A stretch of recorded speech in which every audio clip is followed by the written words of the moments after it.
You're listening to the Board Game Snobs podcast, a ridiculous podcast with ridiculous hosts that discuss ridiculous things. And any mention of board games is purely coincidental. And so, without further ado, and with a heavy dollop of shame and embarrassment on my part, I give you the Board Game Snobs.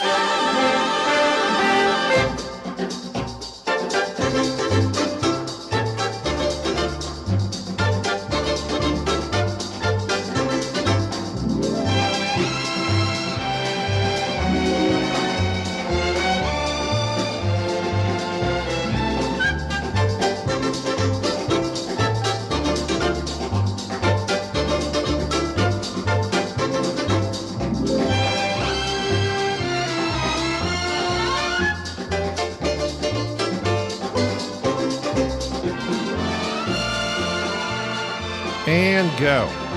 Welcome to the Board Game Snobs podcast. This is the star of the show, titular star of the show, Jerry. That makes no sense. There's no titular star. The show's not named after you. We've been over this many, many times. I'm the host, Gobby. Titular. Let me see what that means. Holding or constituting a purely formal title without any real authority. So basically, you are the titular host. Well, that does apply. I thought titular meant like also related to the title. Like when you say, can't think of it. Spider-Man's the titular character of this amazing Spider-Man comics. It's because he's the title character. But he has authority. He's the friendly neighborhood Spider-Man. He has authority because he's powerful. The Queen is the titular head of the Church of England, is the example that they gave. Because she really doesn't have authority. Correct. The Queen... Although, hey, wait, R.I.P. Yeah, she's dead. So now she really doesn't have any authority. Do they have a king now? King Chuck. Okay. I'm behind on my royalty. I don't think he's having quite the same effect of, awe and wonder over everyone that Elizabeth had back in the day. But if you were the king of England right now, what would you do? Whatever I wanted. I'm a billionaire. I know, but what would be the first thing you would do for the people? Abolish tea time and make it whiskey hour. They would hate you. I don't think whiskey's... Gin hour. There's no... They're a gin people. Yeah, but that's not... Tea time is not for drinking alcohol. That's for having discussion. Why can't it be?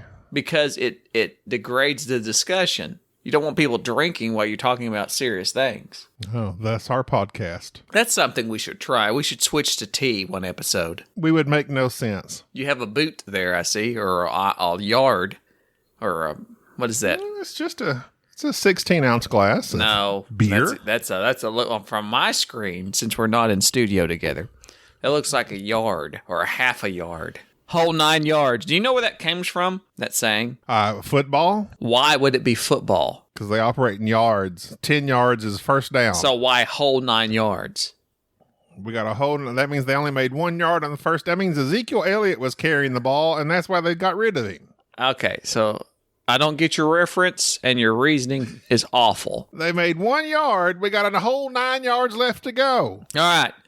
So do you know that the belt of a machine gun on a World War II airplane is 27 feet, which is 9 yards. So the whole 9 yards was a saying for which you basically shot the whole round of ammunition at the target. You gave them everything you had. From World War II, this phrase is. I believe so.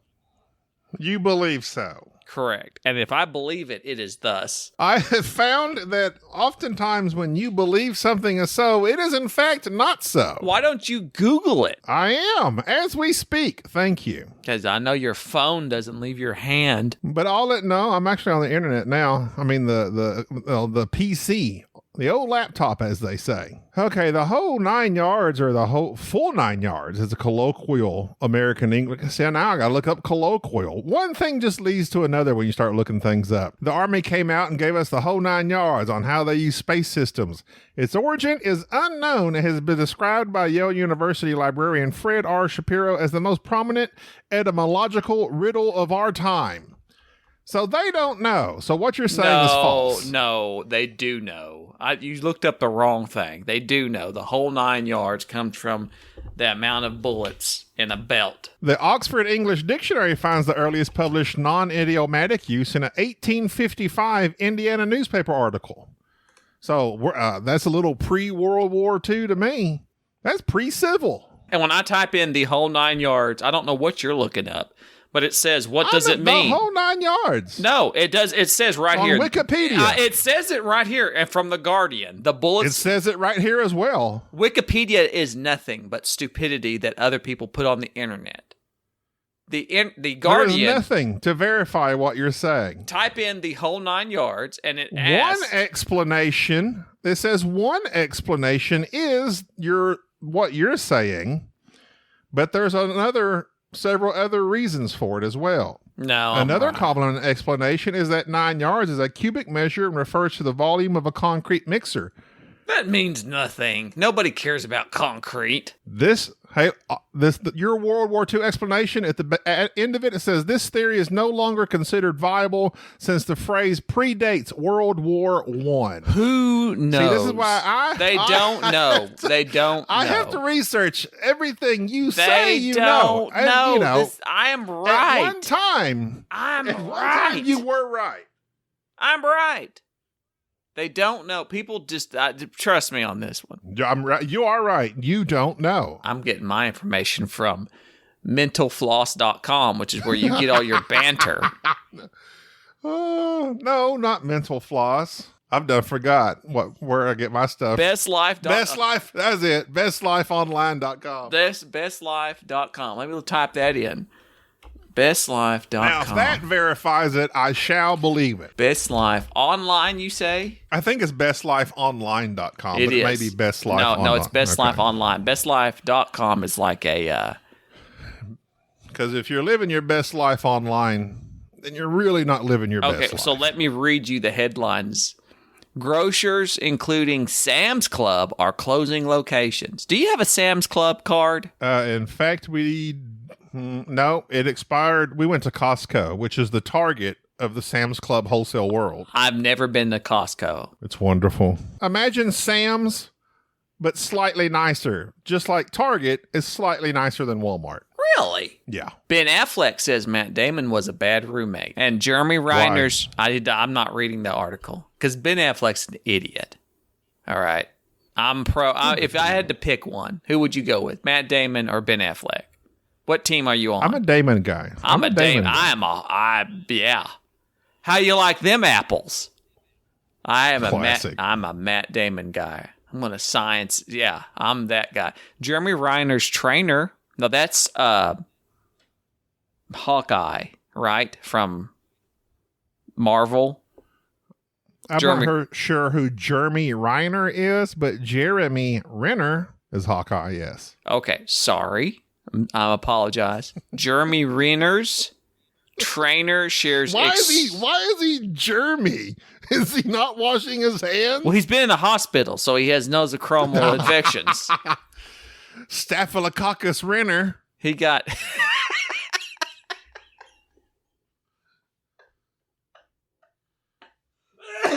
Sorry, that caught me off guard. Oh. Sorry. So he got hurt by he nearly died. A snowplow hit him, like a plow hit him or something, right? Is that right? Yes, correct. He's recovered now, I guess. He's doing much better. He's like going on talk shows and making the rounds with a cane. He's on a cane now. He's raising Cain. Let's see. He is raising Cain. Well, best recovery. Are you just browsing the news for things to discuss? What are we doing? I'm doing exactly what you do every episode. 5 signs your partner is jealous of you. When I come on, here's the thing. Here's when I come on the show, I have something ready to go. I don't just get on and start browsing and mumbling into the microphone, which is what you do with every email or when you start browsing. 5 signs that your partner is jealous of you.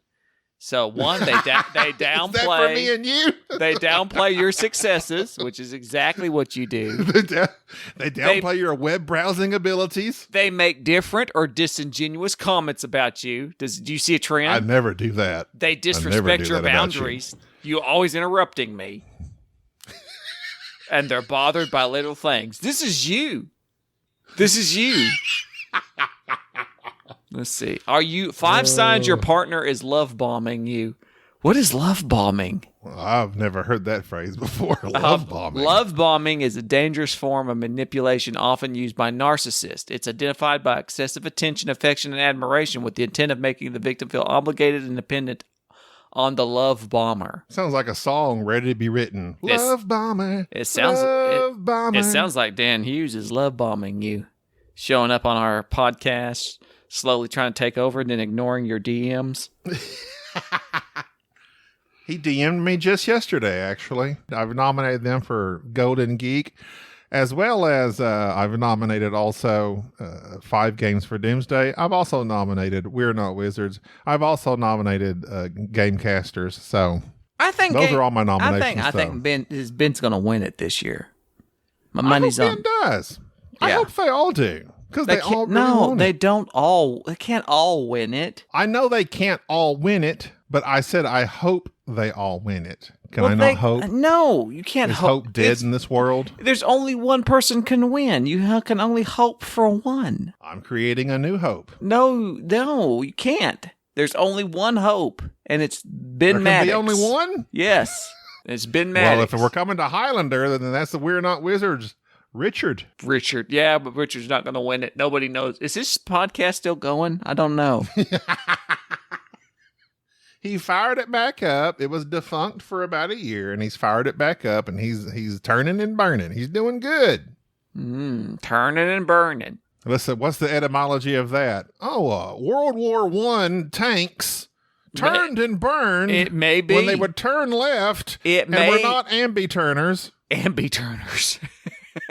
They could not turn right. That was Tina's sister. Ambi. That was a good one. That was. Yes, moderately. It was. Did you know Kermit the Frog is left-handed? Me and Kermit have that in common then. Ice cream is Chinese food. I typed in random facts, and all these facts don't seem right. Okay, here's something as a left-handed person. Here's something that left-handed people suffer from. Okay. We suffer from every time we do something with a group of people, there's inevitably someone that says, what do you think they say? I don't know. I'm right-handed. I'm normal. They say, I didn't know you were left-handed. As I'm sitting there bowling my ball with my left hand, or throwing the football with my left hand, or holding my racket in my left hand. So why does this bother you? It doesn't. It's just, why is it noticeable to them? Why does someone have to say, I didn't know you were left-handed? Why do they care? Why are we outcasts of society? Because you are. You shouldn't exist. Statistically, you should have all died by now. The machines are trying to kill us. There's been a percentage of people that have died due to machines being created for right-handed people only. We're excluded. What right-handed machine is there? It's on Wikipedia. Look it up. Oh, I'm not. Wait, maybe I read that on Best Life Online. I'm on one of those two. I'm on funnyjunk.com. Funnyjunk.com. You better be careful with that particular address. Well, it says if you fart consistently for 6 years and 9 months. Like circumcision's gone wrong. Funnyjunk.com. That's .org. If you fart consistently for 6 years and 9 months, enough gas is produced to create the energy of an atomic bomb. What are you talking about right now? Let's see. Farts have been clocked at the speed of 10 feet Jerry, per second. Look, I know that we're a bantering podcast and we go back and forth with quips and non sequiturs, but you're really off the rails right now. 11 backhanded compliments you should never say. You look great. Have you lost weight? You look amazing for your age. Your skin looks so much better. Okay, so we have a game we're going to talk about because this is a board game podcast, right? What was the game? Alley Cats had posted on Instagram. They have a new game, Starfighters Rapid Fire.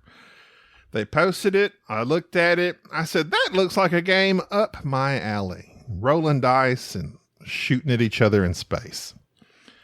They kindly sent me this game. Oh, I thought you backed this. I thought you No, sir. This was a review copy. Oh, I full thought disclosure. Oh. Full disclosure, a review copy. I thought it's Starfighters. Starfighters Rapid Fire. I can't find it. Like the rapid fire questions they used to ask on Sporadically Board, but they don't. I can't find Starfighter Rapid Fire. Are you sure that's the name of the game? Because I can't find it on BGG. Can you see it? It's right here on your screen. I'm looking on BGG and it's not listed. Oh, Starfighters. Maybe there's a space. What did you think I said? Well, I'd spelled it as all one word.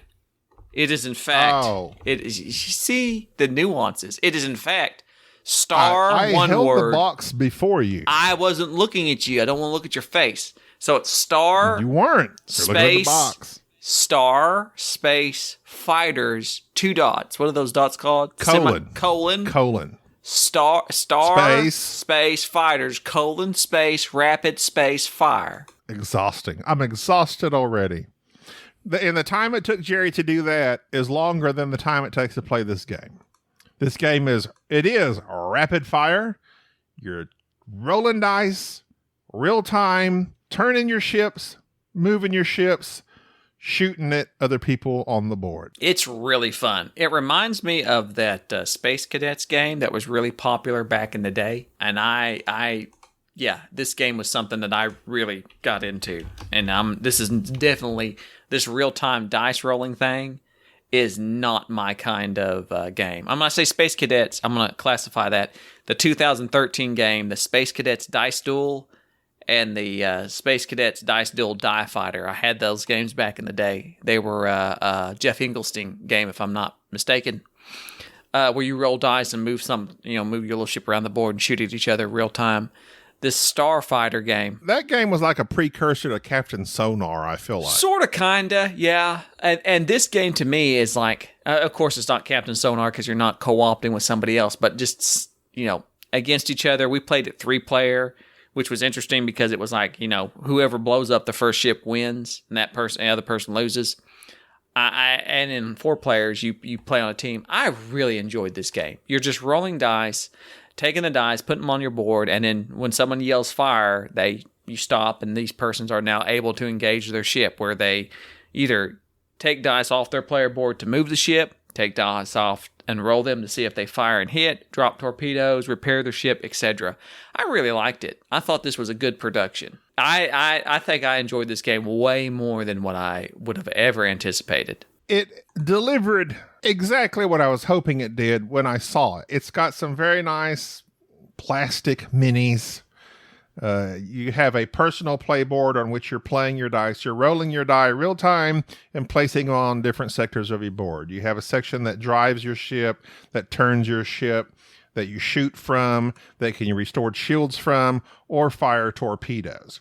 And then you have a HUD in which you have to place a die up there, a command die in which to activate any of those other sections. This game for me, I love the fact that you're rolling die real time, and it's a race to yell fire first. Now, when you yell fire, you're not necessarily firing your lasers or torpedoes. You can, but yelling fire just means, okay, I'm done with what I want to do first. That's the one thing I didn't like. I think you should yell engage. You could I would say yell fire or yell engage if you want to move your ship or turn your ship. Well, no, because engage could mean fire as well. You're that's true. Engaging the enemy. There you go. You know what? You're right. I am. Engage would be a better word. Yeah. That's what would be your tagline if you were the captain of a Federation ship like Picard? He had engage or make it so. What would your line be? Your catchphrase, like the thing that says "Do it, do it." That would be mine. Just do it. Mine would be, run away, run away. Do it. They'll be like, "What? We gotta. Should I raise the shields, Captain? Do it. Raise So the your catchphrase shield. is the same as Emperor Palpatine. Do it. Your sister have her raise the shields. Your sister, my sister doesn't work here, sir. She's not reliable. She called in sick. She doesn't. You can't rely on ensigns. She doesn't have any sick days left. No PTO in Starfleet. HR called your sister. Insurances, deductibles. I don't even know where I'm going with this, but yeah, mine would just be do it. Where's your HMO? You sound like the Australian. You sound like the Australian Emperor Palpatine. You're Emperor. Oh. So in this game, there's an A side, which everybody has the same. There's a B side with player powers. We use the A side because we're not a asymmetrical loving podcast. This game is very fast. We were done in probably 20 minutes, 30 minutes. I would say 3-player, it could be kind of sucky because 2 people could just gang up on one person, which is kind of what happened with me. I was fighting Enrique and Jerry. I lost. Enrique won.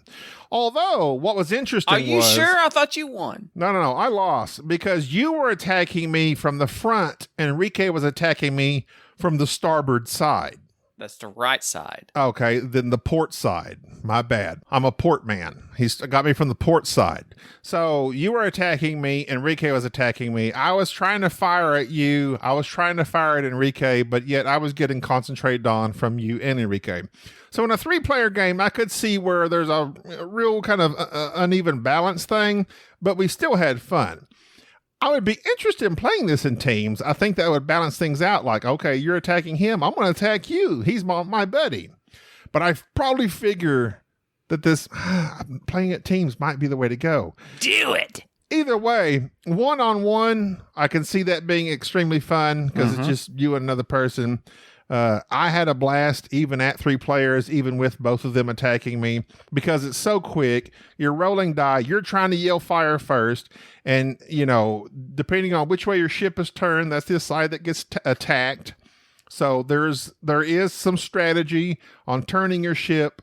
You can rebuild your shields. You can increase the distance in which you fire. There's a lot of they're not huge details, but it's the little details of increasing the distance of your fire.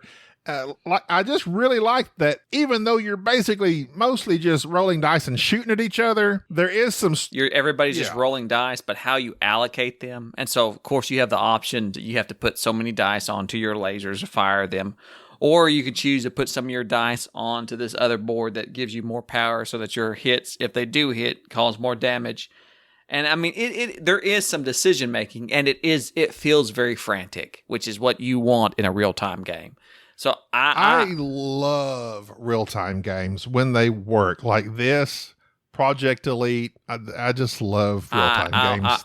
This is the lightest real time game that I enjoy, and this would kill Space Cadets and all that mess, which needs to be killed because it's 2013. So yeah, this is a great game. I was shocked by how much I enjoyed this game. One thing I did like, though, is you allocate your dice to your lasers in the attack section. When you allocate them, that doesn't mean that's what fires. That just means you get to fire that many dice. You can do 1, 2, or 3. On asymmetrical, you can be able to do more. But on the A side, where everybody's the same, you can do 1, 2, or 3. What I liked was, okay, that just means you get the opportunity to fire 3 lasers. You re-roll your dice. They may all miss. Or they may all hit. But I like the re-rolling of the dice, that excitement of, I hope I hit them. Oh, I didn't hit him. Or, bam, I hit you several times. I like that aspect of it as well. Yeah. This was like I said, yes, it's a review copy. That gives me no incentive by Alleycat, which I've never played a game of theirs. Yes, you have. I have? Yeah, Tinner's Trail, they publish it. Really? I just pulled that out of nowhere, but let me check, make sure that's right. Tinner's Trail. Yeah, they did. I'm looking at it right here on the shelf. They did. Yeah, so they did Tinner's Trail. I'll take that back. So far, 2 for 2. Ooh. Although I was a little iffy on Tinner's Trail. the first time I played it. Second time I played it, I knew a little bit more what I was doing. Actually, it's been so long now, I don't know what I thought about that game. They also do Dice Hospital, which is one I've always wanted to play. What was the game, speaking of real-time games, we played it years ago. It was the ambulance real-time rolling game. Paramedic. That was fun, too. That was fun, too. But it had a little too much going on compared to this game. This game is just super smooth, great components, the dice, the ships, a little board. You can warp from one end to the board to the other. It's fantastic. So, anyways, this was a good game. I'm about it. I liked it a lot. Designer Jordan Nichols and Michael Dunsmore. Michael Dunsmore. And this is like his only game. He did one more game, We Need to Talk, which sounds like a awful game. It just sounds awful. Oh, wait. No good conversation has ever came after We Need to Talk. Yeah, that's like that indicates that you've shown up at an intervention. Every intervention I've been to has not been great. Well, are you going as an intervener or the intervenee? Well, I feel like people intervene against me more than I intervene against them. People just tell me stuff. And I don't realize at the time that it's like, oh, I need to stop or start doing something. And they're telling me this is what's going on. And that's what throws me off, I think. Does that make sense? I've intervened with you before. You have. And it's not that I don't appreciate it. It's that I just don't feel like that anybody else is right. And so I know that you don't. And that's why I had to intervene. Well, that's the thing, It's just the thing. That's the intervention. The intervention. It is what it is. So you just announced, you told me, which is a way of announcing, that you're going to BGG Spring with me and Enrique after I've already told the audience you're not going. Little did I know. Little did you know that you're going to disobey your wife. No, Jerry. Shh. She doesn't know you're going. No, she knows I'm going. She forgot. She forgot that she told you that you weren't going? No, she forgot that we as a family discussed it. And she forgot we had decided I'm not going. So I brought it up in passing the other day. I said, we were talking about things we're doing on the weekends in April and May, and we do have a busy month of May and June. She's like, we're doing this and this and this. And I actually kind of tossed it out there as a joke, Jerry. I said, and don't forget, I got BGG Spring. She said, oh, okay. So when is that? I said, the weekend of Memorial Day. Yeah, that's the best. And she said, okay. And then like she just kept on going with the conversation. I texted you immediately as we were still talking with me and my wife. I'm texting you and say, Jerry, she forgot. Get tickets. So I booked tickets immediately. It's too late, honey. These are non-refundable. So I shall be there, BGG Spring. I will not be there in attendance Friday, but I will be there Friday evening, all day Saturday. Chad will be there. Chad's going to teach me John's Company, which is a game that I own. And I've always wanted to play. I believe it's a Cole Worley game. So I'll be in good company, learning John's Company.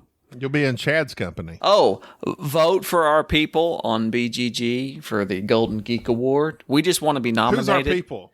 Yeah, we just want to be nominated. So nominate us, but we don't want to win. I think that either Ben. So you do want to be nominated? You've never said this, nor have you even broadcast it onto any social media whatsoever. Here's the thing. I like being the Scottie Pippen or the Tony Kukoc of the board game arena. Like we're noticed. People know us, but we're not like in the spotlight. I like that. So I truly feel it would. To be honest, it would really, really bother me if we won and like Ben Maddox and Richard Simpson and all those guys had won already. That would really bother me. I agree. Because they actually are board game podcasts. I mean, that would be so bad. God, like just to have. But Ben came in third last year. I think he's got a shot. He's got a shot. Who won last year? Was it the Barrage? Barrage and This Game Is Broken was runner-up, I believe. So I really think it's going to be between Ben and Game Is Broken, which is good because that's Ben Maddox and then what's his face? The other guy who was on our show. Ben. Matty Jude. He's forgotten us. He's too busy traveling to Thailand. And so I really think it'll be between them if I had to, so like 5 years from now, then maybe I'll feel like we should have a shot. Anyway, all right. That's going to do it for this particular episode of the Board Game Snobs podcast. Starfighter, space, fighter, rapid. Fighters. There's many fighters. Star, space, fighters, plural, space, rapid, space, fire. That's the game. That's a good game. Never more fluently has a game been talked about. All right. So for this episode of the Board Game Snobs, vote for our friends on the Board Game Geek for Best Podcast. Vote for Sporadically Bored. Vote for 5 Games for Doomsday. Vote for We're Not Wizards. Vote for the Gamecasters. And you can nominate us, but please don't let us win. That's going to do it. I'm Gabi. This is Jerry. Bye-bye. Thank you for tolerating this episode of the Board Game Snobs. Stay classy.